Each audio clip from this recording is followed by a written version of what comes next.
Hey, deserving listeners, Netflix, The Ultimatum, reality TV. Let's watch. I'm going to react. Because I'm speaking loud. And I said, I'm speaking. Listen, but I'm so speaking. you got passionate, and I said, can you watch it? Can you watch your tone? Okay, I said, watch how you're talking to me. So I'm not talking about you or. This is an interesting fight. It's been going on for a while, and I didn't know what to say, but I'll say that we can use this as a jumping off point, and they're kind of doing something that a lot of couples will do, maybe every couple, where we will fight essentially about fighting, or it's kind of like fighting about nothing, because they're not really fighting about anything in particular. He was talking about something that she was reacting to. She made a face like of disapproval, and then he said, "Yo, you're over there making faces," and then she's like, he came on a little strong, and you know, sort of, you could say like he was maybe talking too much or saying something that hurt her. She makes a face, and that can be hurtful, right? Instead of saying, oh, that, you know, to be more verbal, you know, like rolling of the eyes is kind of in that direction. And, you know, I get the impulse. I've certainly done that myself. Sometimes I even do it in these reaction videos, but I'm not proud of it. It's not, well, it's commonly when you're in a relationship and someone is making faces at you, it hurts often more so than you might be intending, because you're not giving the other person the benefit of the doubt by telling them how you're feeling on the inside. You know, it's this very visual disapproval, like, oh, you know, and instead of saying, okay, I hear you, but I disagree with you. And this, you know, you can disagree with someone, you can not like what someone is saying, but to treat someone with such disregard of just like, oh boy, here we go again. Now, sometimes it's justified, but they don't know each other that well. This is like their second night together or something. And he's saying something, she doesn't like it. She makes a face.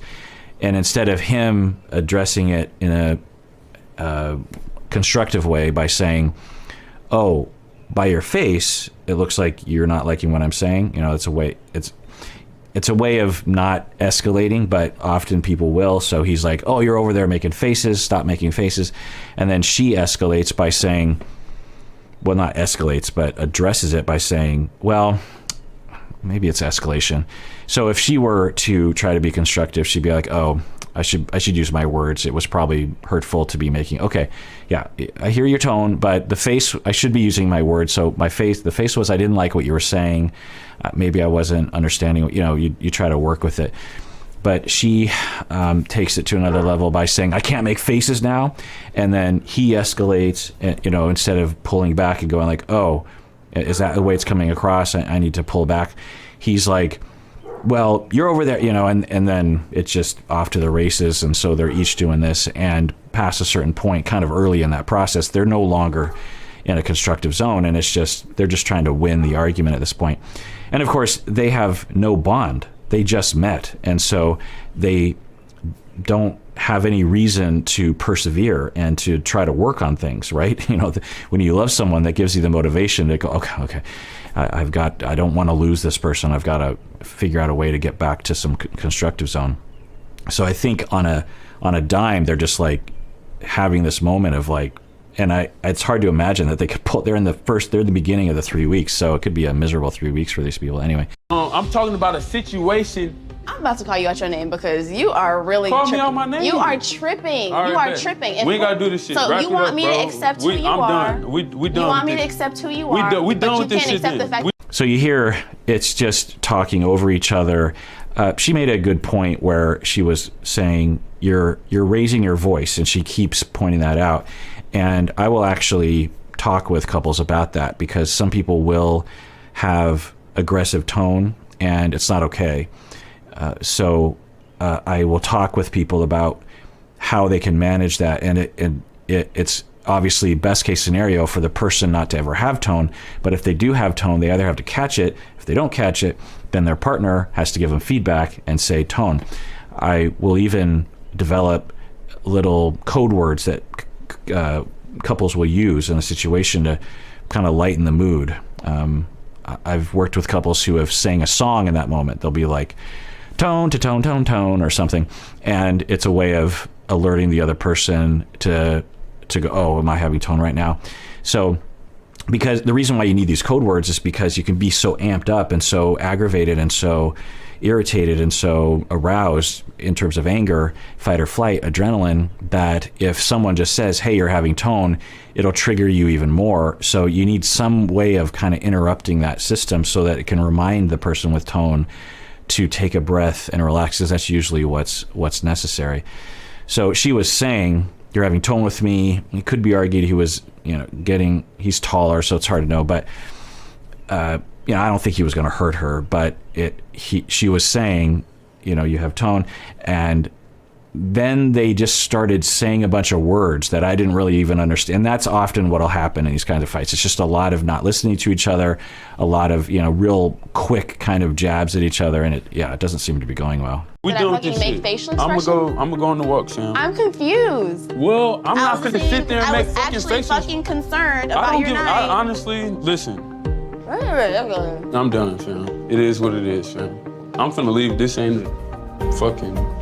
Dry shit with Shanique was with Randall, and I remember Randall talking about how Shanique is often very opinionated and quick to react in terms of Randall's observation. So is this what Randall is talking about? Although I think if anyone was at least gravitating towards constructive conversation, it was Shanique, in my opinion. Of course, I'm not them, I'm not there, but she was at least trying to say, well, you were saying something I didn't like. And that was an invitation to kind of bring it back to the original conversation. So he could have been like, oh, okay, well, what didn't you like about it? Or, okay, I'm sorry I said that, like it, or even just engaging in kind of a conversation about that at all. Whereas he's just kind of throwing stuff out there, it seems.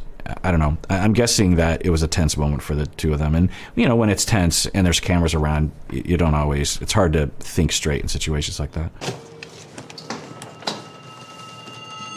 Hello. All of us have been here. We get in a fight, we separate, we come back. How do we work it out? So I will talk with all of my couples about this moment. And there's a lot of principles that you have to follow. How do you, if now for Shanique or Zay or both, they might be like, this isn't working. Like, I don't even want to be with this person. In that case, you're just kind of saying goodbye. But if you're trying to work things out, then there's a way of functionally opening up the conversation. And because if you're not careful, it can escalate back to where it was before. So you have to be very careful and differentiated about what you say and how you say it. And you can't say how you feel, because people say, I'm just saying how I feel. And I'm like, you need to stop saying how you feel, because how you feel is like you're very aggressive and angry and you have a lot of tone. It's very insulting. So I get you have an impulse to say those things, but if you're trying to self-destruct the relationship, then continue saying those things. You have to be careful about what you say. And I would contend that, especially under tense circumstances, 9 times out of 10, the impulse thing that we want to say is unfair. And although it feels fair to us, it's not fair from an outside perspective. And so you have to be very, very careful about what you say, even though it feels fair or it feels like you're being honest or whatever. So you just have to be careful. So let's see. I think Zay is going to initiate the conversation, and so a way to open this. So the way that you open stuff is you want to take responsibility, even if you're like, I think I'm only 20% to blame. But if you start, then it, gives a chance for it being reciprocated. Whereas if you come out accusing or expecting them to apologize, then you can get into a power struggle. So if you start off, so Zay could say, look, when you made a face, it triggered me. I got upset. I had tone with you. That was my fault. And I apologize for that. I flew off the handle. I shouldn't have done that. And I'm sorry. This is a tense situation for me. And my feelings were hurt, so that's on me. That'd be a way to open it. The expectation would be she would say, okay, well, thanks for saying that. I'm sorry for making a face. I should have just used my words. I could see how it would bother you from when I made that face, and then later on when you had tone, I was being maybe pretty stern with you. Although, I don't know, when she was pushing back on his tone, that made sense to me. But anyway, let's see how he opens. First of all, I want to apologize for raising my voice and getting the attitude. I just want to explain. Okay, good. Perfect. So now he's going to explain as a way of contextualizing why it happened. Hopefully it doesn't come across as blaming her. You know, he could say something like, I was triggered when you made the face, which I understand why you made the face, I think, but I have a thing about that, and, you know, that's on me. Let's see what he says. Like I told you, you're the first, person I've really, gotten to open up with, and I was open up to you about something that was very important to me, the Jake and Ray situation. I apologize because I didn't want to disrespect you in any way, and, I apologize. Great. On the scale of apologies that I have seen in these reality shows, I mean, that is a 10 out of 10. I apologize. It's because I was opening up to you, and it didn't come across as accusatory, right? It would have been accusatory if he would have said, because you're a jerk face when I opened up to you. There's an impulse to say things like that in situations like that, but he didn't mention her face at all. He just kind of, and that's another thing is it's relevant, of course, and everyone knows that her making the face is what kind of got things started, but and potentially what she was making a face too. But the point is you just don't go there.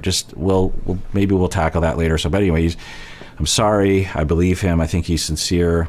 I was raising my voice.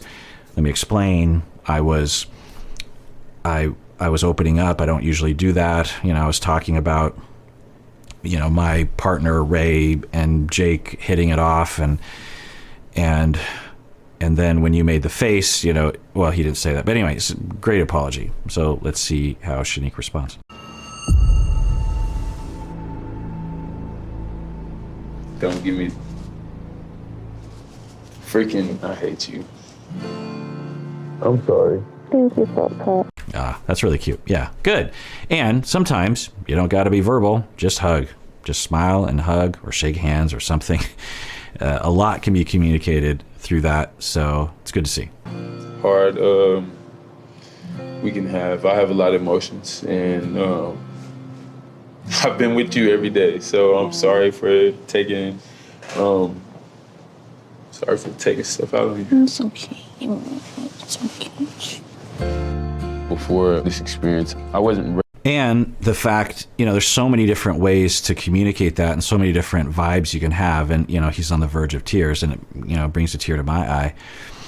And it communicates so much, right? It communicates that you're sad. It communicates that you're hurting. It communicates that this matters to you. Whereas if you just stoically said, I have been with you for a long time, and this is very hard for me, it just completely changes the context. And so it's very important that you're in connection with your feelings, not only for your own sake, because you get to feel your feelings and know your feelings and have your feelings, but we evolved to have feelings for reasons. The reason why Zay is crying in a situation like this is because we evolved to do that. It is our natural state.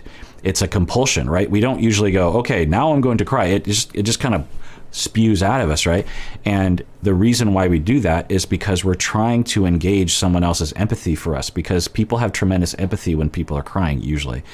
So when you feel the feeling and then you have the expression, it's a direct download of your feeling into the other person that you wouldn't be able to communicate otherwise, or it's really hard to anyway. And a part of what I do with clients is actually trying to get them to cry more in conflict, rather than getting stoic or angry or accusatory or projecting or something. Because crying actually is one of the best things you can ever do. Now, some people will say, well, when I cry, my partner yells at me, and that's why you have to be in couples therapy, because your partner needs to learn and has probably been traumatized around crying, and so they have to be reprogrammed in terms of what crying even means. Ready to get married, but I've learned it in these past weeks. I'm ready for marriage. So hearing that Ray and Jake have a special bond, it honestly feels like someone has just jabbed a jagged sword in you and just twisted it. It's Yeah, that's awful. You know, Zay is hearing about Jake and Ray, the love of his life, having a connection. I mean, just imagine that. Like, yeah. I mean, I hope that people, of course they would, right? Know what they're getting into when they get on the show, because this could be rough. This could do a number on your trust for other human beings, being on the show. You know, if I had a client that had any kind of, well, really any client, and they asked me, should I go on the show? I'd be like, no. Do you want to torture yourself? Why do you want to do that?